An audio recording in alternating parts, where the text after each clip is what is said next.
창세기 9장 1절부터 29절까지 제가 한 절, 여러분이 한 절 교독하여 하나님께 올려드리겠습니다. 하나님이 노아와 그 아들들에게 복을 주시며 그들에게 이르시되 생육하고 번성하여 땅에 충만하라.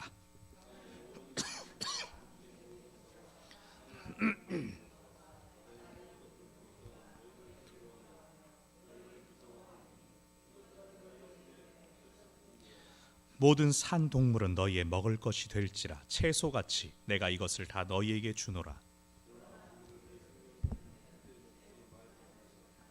내가 반드시 너희의 피 곧 너희의 생명의 피를 찾으리니 짐승이면 그 짐승에게서, 사람이나 사람의 형제면 그에게서 그의 생명을 찾으리라.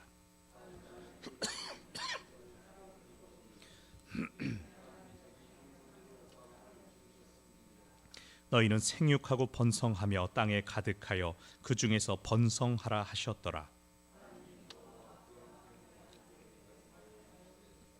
내가 내 언약을 너희와 너희 후손과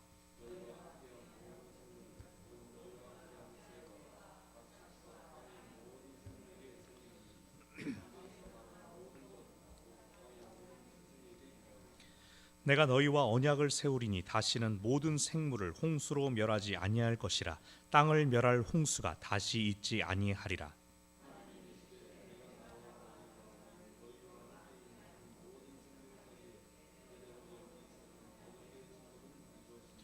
내가 내 무지개를 구름 속에 두었나니 이것이 나와 세상 사이의 언약의 증거니라.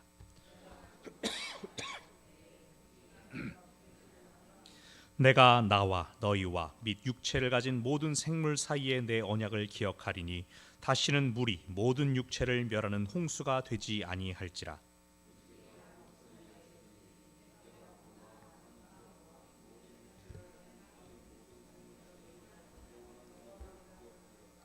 하나님이 노아에게 또 이르시되 내가 나와 땅에 있는 모든 생물 사이에 세운 언약의 증거가 이것이라 하셨더라.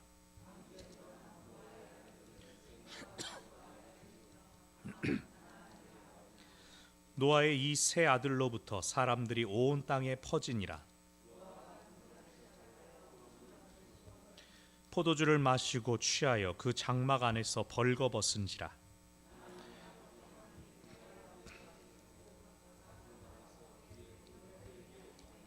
셈과 야벳이 옷을 가져다가 자기들의 어깨에 메고 뒷걸음쳐 들어가서 그들의 아버지의 하체를 덮었으며 그들이 얼굴을 돌이키고 그들의 아버지의 하체를 보지 아니하였더라.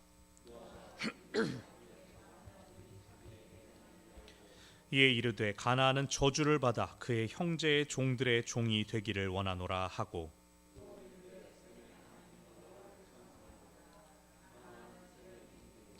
하나님이 야벳을 창대하게 하사 셈의 장막에 거하게 하시고 가나안은 그의 종이 되게 하시기를 원하노라 하였더라. 함께 읽습니다. 그의 나이가 950세가 되어 죽었더라. 아멘. 제가 얼마 전에 새벽마다 별 보기가 참 좋다라는 말씀을 드린 적이 있었습니다. 그러고 보니까 공기가 좋아서인지 밤뿐 아니라 낮에도 하늘 보는 재미가 쏠쏠합니다. 쨍하게 파란 하늘도 그대로 예쁘고 또 구름이 좀 살살 있다가 없다가 하는 것도 참 좋습니다.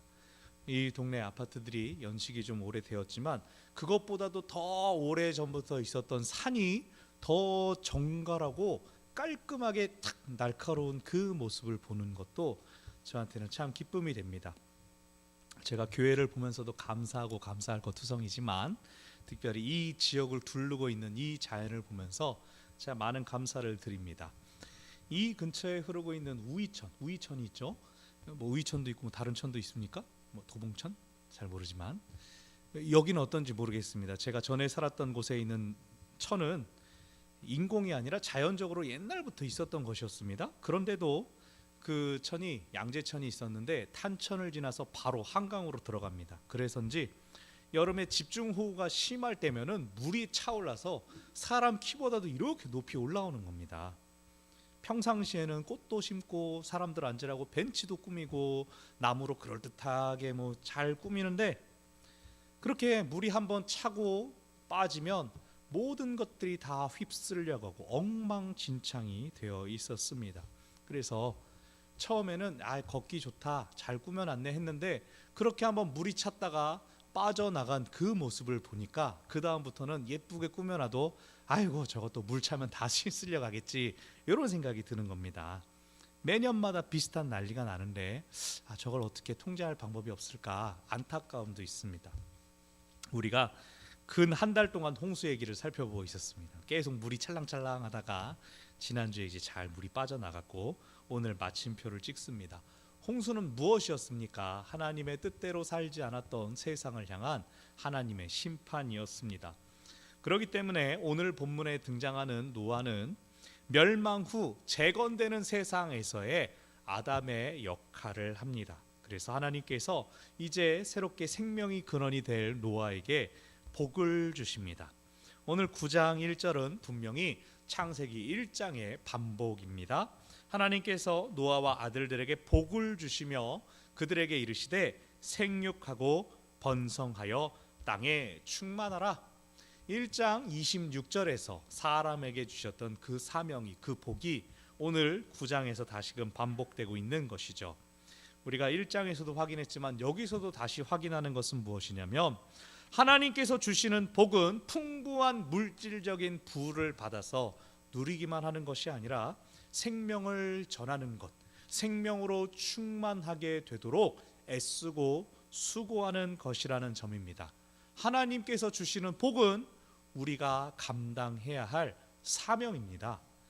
사랑하는 여러분, 하나님께 복을 구하고 필요한 것들을 아뢰을 때 내가 무엇을 하면 좋을까요? 라고 하나님께 여쭤보셔야 됩니다.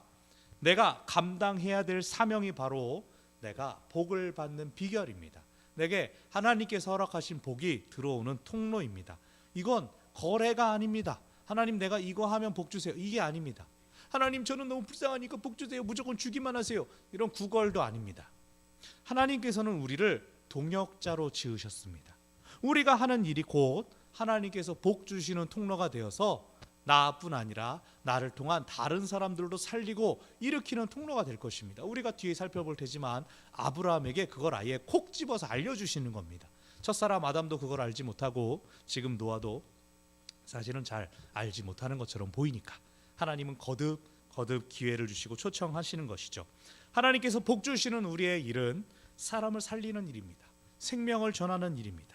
우리를 통하여 다른 이들에게 전해지고 계속해서 흘러가는 일입니다. 자, 2절에서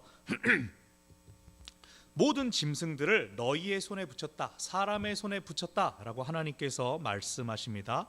이 말씀은 이미 노아가 방주에 동물들을 태울 때 하나님께서 노아를 도와주셨던 것을 생각나게 합니다. 노아가 방주의 문을 열고 있자 하나님께서 암수 한 쌍씩, 정결한 짐승은 7쌍씩 노아에게로 모여들게 하셨다라는 것을 우리가 기억하죠. 이미 사람은 첫사람 아담 때부터 만물의 영장으로 지음 받았습니다. 다른 피조물들과는 구별되는 하나님의 동역자로서의 지위를 획득했습니다. 무엇 때문에? 무엇이 그 증거입니까? 사람에게는 하나님께서 하나님의 형상을 주셨습니다. 오늘 이 2절도 마찬가지로 1절에서처럼 사람이 받은 사명이 이러한 것이구나라는 걸 깨닫게 합니다. 그런데 여기 2절은 1절에만 엮이는 것은 아닙니다. 조금 더 좀 더 올라가셔요. 2절이요. 2절 좋아요. 네, 됐습니다. 여기 2절은요, 자 1절 말씀 위에 보세요. 땅에 있는 모든 짐승들이 너희를 무서워할 것이다 라고 했죠. 세상을 향하여 나아갈 수 있는 통로를 그들도 열어줄 것이다 라고 했는데, 자 3절로 가봅시다. 3절을 가면 모든 산 동물은 너희의 먹을 것이 될 것이라 라고 하십니다. 창세기 1장에서는 하나님께서 동산에 있는 모든 나무 실과가 너희의 먹을 것이 될 것이다 라고 하셨습니다. 풀 먹어라, 과일 먹어라 라고 하셨는데 여기서 육식이 허락되는 겁니다. 홍수 후에 하나님께서 공식적으로 이제는 동물도 먹어라, 고기도 먹어라 라고 하시는 겁니다. 왜 여기서 육식이 허락되는 걸까요? 왜 홍수가 마친 다음에 하나님께서 육식을 허락하여 주시는 걸까요? 누구는 그렇게 말합니다. 지금 풀이 없다. 땅에 풀이 충분히 먹을 만큼 자라나지 않았다 라는 해석을 하기도 합니다. 우리가 이거는 확실히 알 수 있습니다. 에덴 동산에선 왜 육식을 할 수 없었는가? 왜냐하면 육식을 하려면 고기를 잡아야 되지 않습니까? 다른 생명을 취해야 되지 않습니까? 근데 그 생명은 하나님의 소관입니다. 누군가를 죽임으로써 공급받는 영향은 하나님께서 금하셨을 거라고 생각할 수 있습니다. 홍수 후에 그러면 무엇이 바뀐 걸까요? 말씀드린 것처럼 풀이 아직 덜 자랐다 뭐 이런 슬픈 이유도 있었을지 모릅니다. 근데 학자들 간의 의견이 분분합니다. 저는 생각하면서 방주 안에서부터 육식이 필요했던 것은 아닐까. 하나님께서 여기에 허락을 하시기 전에 방주 안에서 무슨 사건이 일어난 것은 아니었을까라고 상상을 해봅니다. 왜냐하면 홍수가 이 땅에 차 있었던 날짜가 어떻게 됐습니까? 150일, 5달이라는 시간이었습니다. 그걸 하나님은 알고 계셨는데 노아는 몰랐습니다. 150일이나 찰 줄 몰랐기 때문에 150일이 지났어도 노아는 계속 비둘기를 날리면서 기다리고 있었습니다. 하나님께서 나가라고 하실 때까지 기다리고 있었습니다. 노아는 8명분의 사람 먹을 밥만 준비한 것이 아니라 동물들이 먹어야 되는 풀까지도 준비해야 했죠. 우리가 지난주에 살펴본 것처럼 노아는 오래오래 기다렸던 사람이었습니다. 기다리는 중에 어떤 상황이 있었을지 않았을까라고 생각을 해봤습니다. 왜냐하면 배에 타는 동물들이 모두 풀만 먹는 동물들이 아니었기 때문이죠. 무슨 일이 있었는지 모르겠습니다. 이건 뭐 답이라고 하는 게 아니라 그런 생각이 들었다는 것이죠. 그렇기 때문에 여기선 오히려 제가 생각할 때는 3절에서 앞으로 먹어라라고 하니까 고기를 어떻게 먹어요? 라고 한 게 아니라 하나님께서 우리의 방주에서의 모습을, 그 갇혀서 물 위에 떠 있었던 모습을 하나님께서 아셨는가? 그리고 하나님께서 용서해 주셨는가? 라고 그냥 제가 혼자 상상을 해봤습니다. 근데 더 중요한 것이 이 다음에 나옵니다. 하나님께서 앞으로는 고기도 골고루 먹어라 라고 하는 것만 하시는 것이 아니라 4절부터 6절까지 하나님께서 더 강조하시는 것이 있습니다. 피를 먹지 말아라. 고기를 먹더라도 피는 반드시 빼라. 피까지 먹지 말아라. 피에는 생명이 있기 때문에 너희가 피를 먹으면 그 생명을 너희에게 찾겠다라고 하시면서 6절에서는 사람까지도 이야기를 합니다. 여기 5절에서 사람이나 사람의 형제면 그에게서 그의 생명을 찾으리라, 이 말씀은 가인을 떠올리게 합니다. 자기 형제의 피를 흘렸던 가인을 떠올리면서 어쩌면 하나님께서는 이전의 역사들을 압축해서 노아에게 다시 재설정을 하시는 것이죠. 그러면서 동물 먹어라, 근데 귀한 줄 알아라, 그리고 너희들도 귀하다라는 말씀까지 들려주시는 것입니다.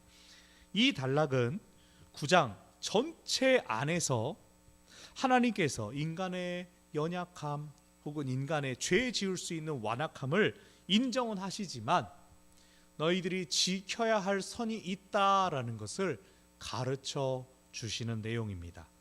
육식 고기 먹어도 된다. 하지만 피째 먹지는 말아라.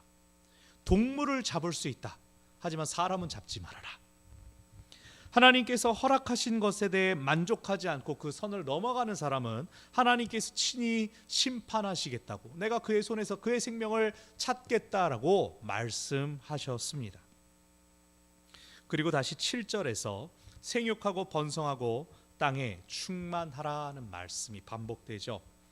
하나님의 사명을 감당하는 가운데 맞닥뜨릴 수 있는 위험이나 부담을 하나님께서 알려주시면서 그럼에도 우리에게는 지켜야 할 선이 있다고 하시는 것처럼 하나님께서 지금 반복해서 사명을 주시되 너희들이 지켜야 할 선을 확인해라 라고 알려주시는 것처럼 보입니다.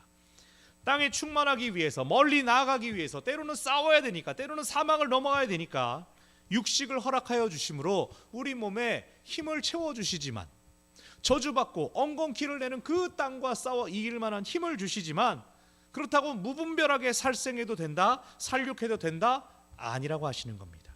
우리의 육식은 생명을 유지하기 위한 것입니다. 누군가를 빼앗는데 목적이 있지 않습니다. 우리는 우리에게 생명을 내어주는 것들에 대하여 감사한 마음을 가져야 됩니다. 하나님께서 그것들을 통하여 온 만물을 통하여 우리가 강건케 되기를 바라시고 그 강건케 됨으로 우리에게 주신 사명을 잘 감당하기를 원하십니다. 8절부터 7절까지 이제 언약을 세우시는 장면입니다. 1절에서도 그랬었지만 홍수 이후로 한 대표자만 족장만 하나님을 대면하는 것이 아니라 오늘 세 아들이 노아와 나란히 서서 하나님을 만나 말씀을 받는 걸 볼 수 있습니다. 새로운 시대의 사명은 이전 세대의 보전자였던 노아뿐 아니라 다음 세대인 그 아들들에게까지 주어지는 것을 알 수 있습니다. 그런데 이것이 어떤 방식으로 표현되는가를 살펴봅시다. 9절부터 10절까지를 보면 내가 내 언약을 너희와 너희 후손과 너희와 함께한 모든 생물 사이에 라고 하셨습니다. 11절 내가 너희와 언약을 세우리니, 자, 하나님과 하나님 상대편을 계속 보십시오. 12절 내가 너희와 및 너희와 함께하는 모든 생물 사이에, 또 15절 나와 너희와 및 육체를 가진 모든 생물 사이에, 16절 나 하나님과 모든 육체를 가진 땅의 모든 생물 사이에, 17절 나와 땅에 있는 모든 생물 사이에. 이 반복 속에서 여러분 귀에 뭐가 들립니까? 너희는 나와 다르다. 너희는 육체를 가진, 한계를 가진 생물이다. 피조물이다. 우리의 정체성을 하나님께서 거듭 확인하여 주십니다. 우리의 한계를 지적하시면서 하나님과 구별하십니다. 그런데 또 한편 언약의 당사자로서, 계약의 상대로서 하나님께서 우리를 높여주시는 것이 발견됩니다. 너희는 잘 들어라 라고 깔아뭉개는 것이 아니라 나와 너희와. 구약 성경에서 하나님께서 이스라엘을 만나 주실 때 우리가 가장 주목해야 될 부분, 가장 큰 은혜의 포인트가 여기에 있습니다. 하나님께서 우리의 기도를 들으신다는 것입니다. 제가 하나님께서 우리를 높여주셨습니다 라고 표현했지만 사실은 하나님께서 우리 수준으로 낮아지시는 것이죠.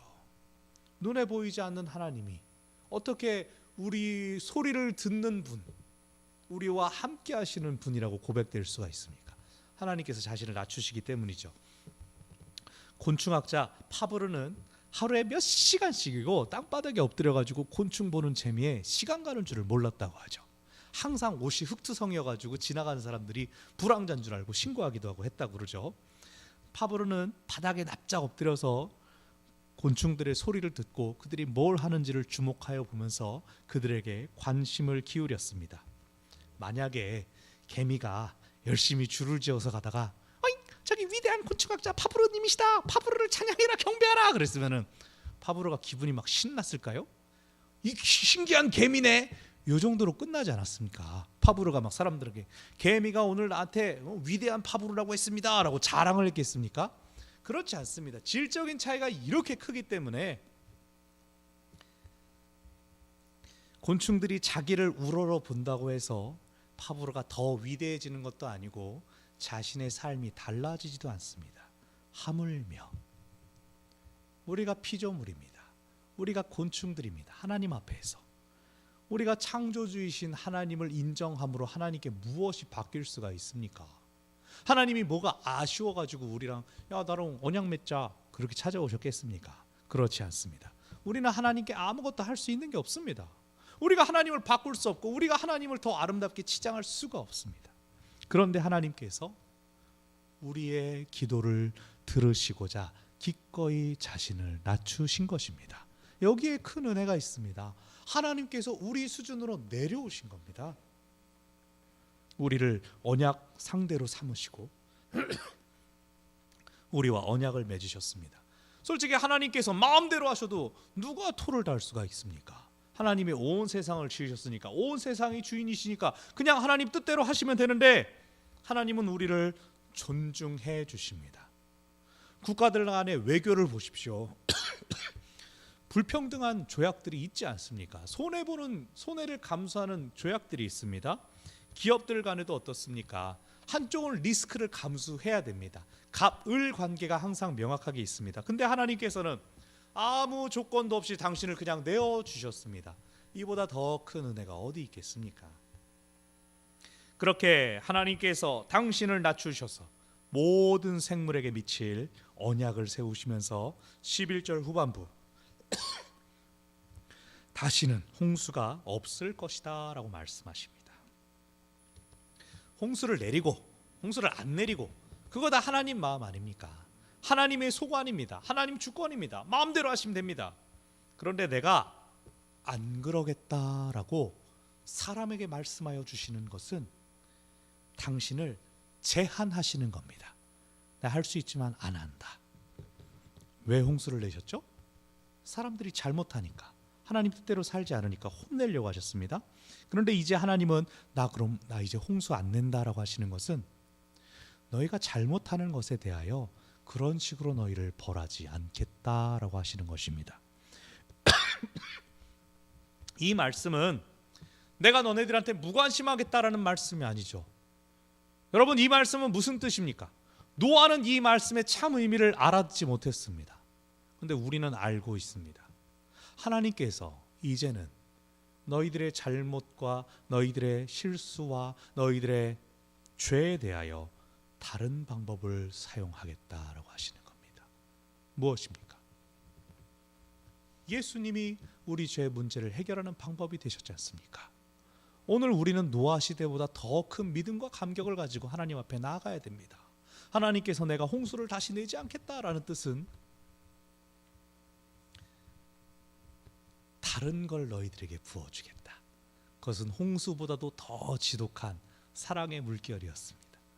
그 사랑에 푹 빠진 우리가 예수님을 닮기 원하는 것이죠. 그리스도인이 되기를 결단한 것입니다. 다시는 홍수로 세상을 멸하지 않겠다고 약속하시는 하나님께서 내가 이 약속을 무지개에 담아두겠다.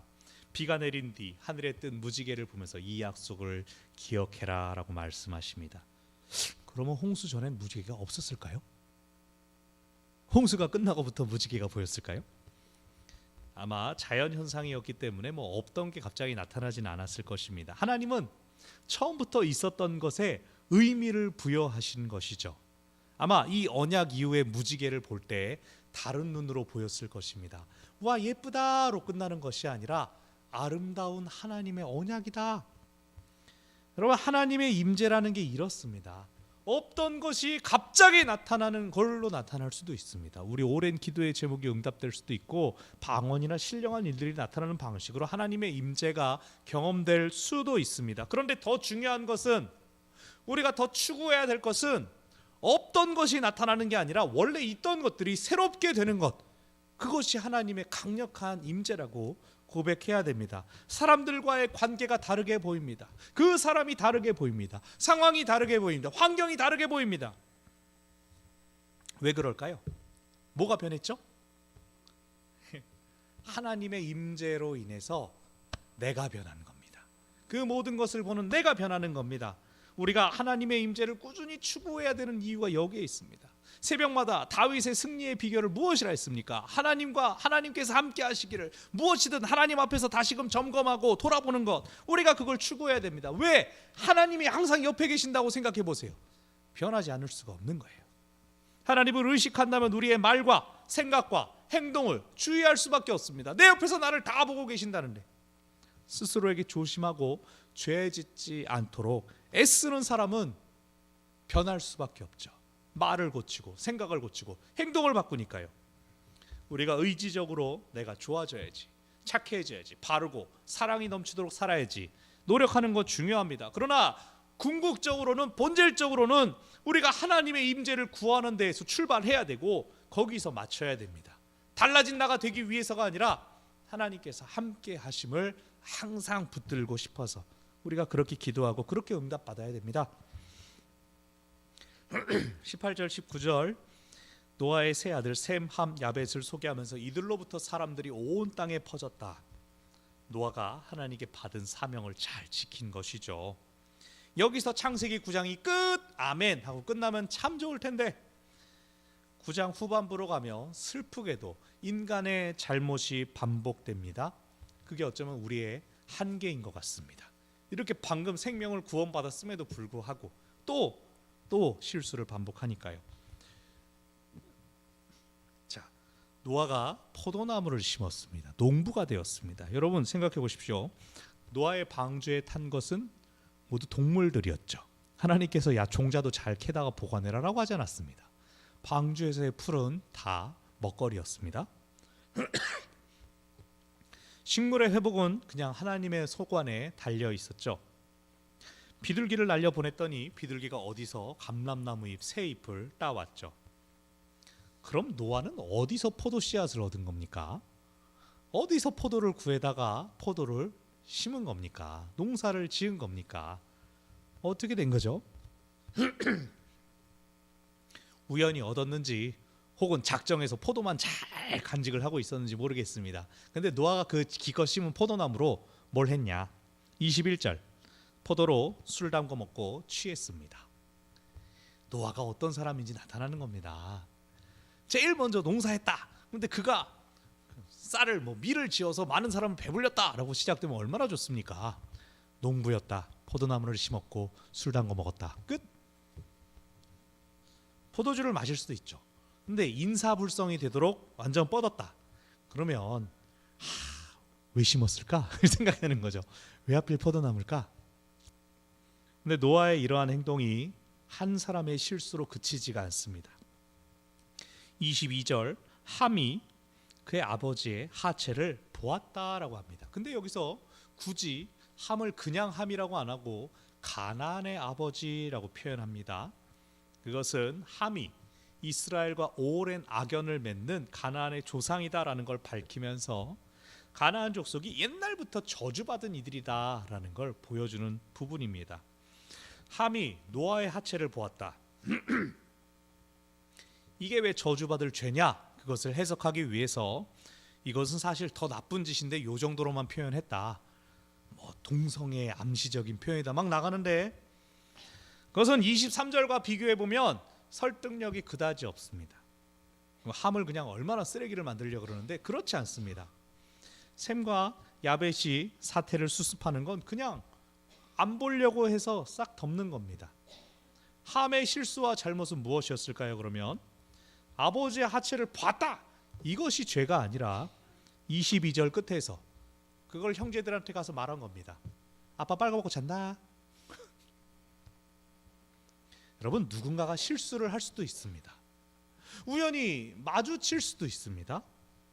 그런데 그것을 옮기고 전하는 과정에서 지혜롭지 않으면 거기서 죄가 나오게 되는 것입니다. 왜냐하면 말이 그 사람의 생각을 드러내기 때문입니다. 우리가 새벽마다 시편의 말씀 묵상하는데 다윗이 왜 힘들어합니까? 다윗이 대적이 너무 강합니다. 무기가 셉니다. 수가 많습니다. 다윗이 그것 때문에 힘들어합니까? 다윗이 주로 힘들다고 말하는 게 뭡니까? 대적들의 악한 혀, 말, 마치 그들의 말이 칼과 같다. 그들의 혀가 창과 같다. 말 때문에 더 많이 힘들어합니다. 우리 말 조심해야 됩니다. 상황을 전달할 때 말을 옮길 때 내 개인의 평가가 판단이 들어가지 않도록 조심해야 됩니다. 23절에서 셈과 야벳이 아버지의 하체를 보지 않기 위해 최선을 다했습니다. 자식들의 도리를 다 했습니다. 이것을 함에게 가지고 온다면 차라리 함이 처음 봤을 때 아버지 으악 했을 때 그냥 옷으로 확 덮어드리기만 했더라면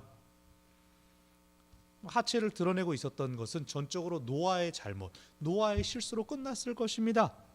다시 여러분 우리의 입과 말을 조심해야 됩니다. 신중해야 됩니다. 자, 노아가 잠에서 깨어서 상황을 파악했습니다. 그런데 노아가 엉뚱하게 함의 아들 가나안을 저주합니다. 함 너 일로 와 이게 아니라 가나안을 저주합니다. 가나안은 우리가 10장에서 보지만 10장 6절을 보면 함의 넷째 아들입니다. 막둥이에요. 막둥이. 아니 막둥이 손자를 지금 할아버지가 저주하는 겁니다. 말씀드린 것처럼 함이 실수를 하긴 했지만 노아도 잘못을 했습니다. 왜 술을 인사불성이 되도록 취하게 마시고 벌거벗고 자고 있습니까? 근데 화가 난다고 손주를 저주합니까? 그것도 그 저주의 내용이 무엇입니까? 형제의 종들의 종이 되기를 원하노라. 아주 밑바닥으로 쳐박아 버리는 그런 저주를 합니다.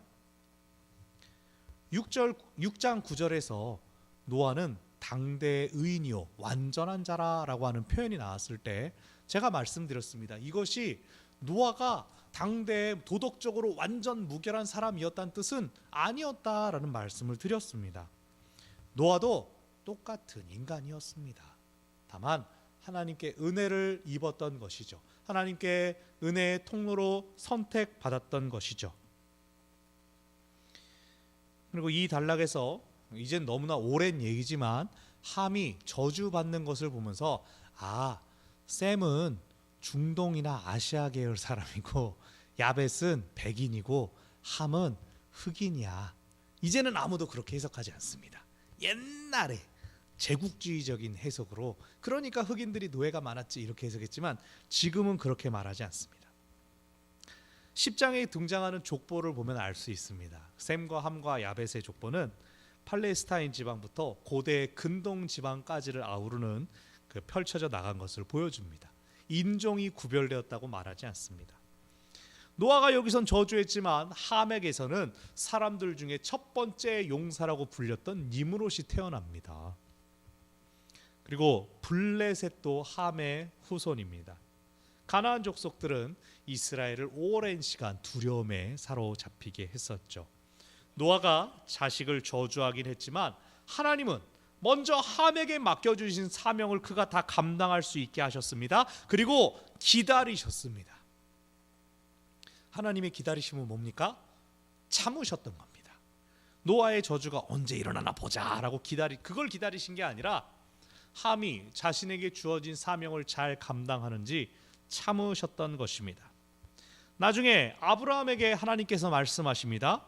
노아가 저주했던 그 저주를 이제 이루려고 가나안 족속에게서 그 땅을 빼앗는다. 하나님 그렇게 말씀하셨습니까? 아닙니다. 노아의 저주는 여기 지나고 나면 더 이상 나타나지 않습니다. 가나안 족속의 죄악이 땅에 관영해서 내가 그들에게 땅을 빼앗는 것이다. 하나님이 그렇게 말씀하십니다. 즉 모든 것이 하나님 기준에서 하나님의 판단에 의해서 이루어집니다.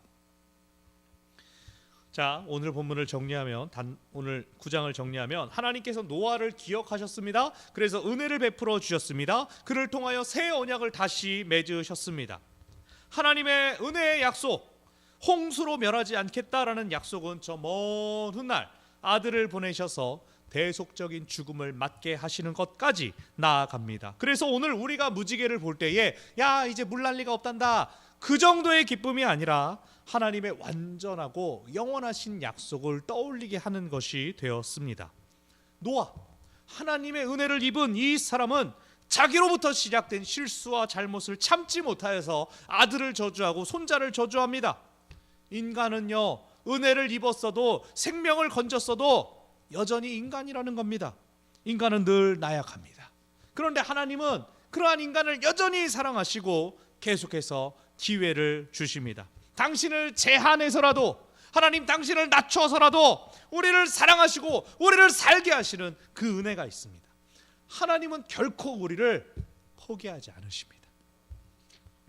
말씀을 정리합니다. 우리를 포기하지 않으시는 하나님을 기억하면서 우리에게 주어진 사명을 다 하기를 바랍니다. 그것은 생명을 충만하게 하고 더 살게 하고 일으키는데 우리가 쓰임 받기를 바랍니다. 우리를 포기하지 않으시는 하나님을 기억하면서 우리도 다른 이들에 대하여 너그럽기를 바랍니다. 모든 것이 하나님께 달렸습니다. 우리는 할 수 있는 대로 그저 사랑하는 것이 필요합니다. 기도하겠습니다. 우리를 구하신 하나님, 우리를 건지신 하나님, 우리가 다시 그 은혜 가운데 살아갑니다. 우리를 온전케 하시는 주님, 그 능력을 의지하여서 우리의 연약함을 주님 앞에 내려놓습니다. 아버지, 저희를 주장하시고 사용하여 주시옵소서. 오늘 보내시는 그 자리에서 주님, 저희를 통하여 영광 받아 주시고 저희의 연약함에도 불구하고 저희를 기다리시는 그 사랑 붙들고 저희도 사랑하게 하여 주십시오.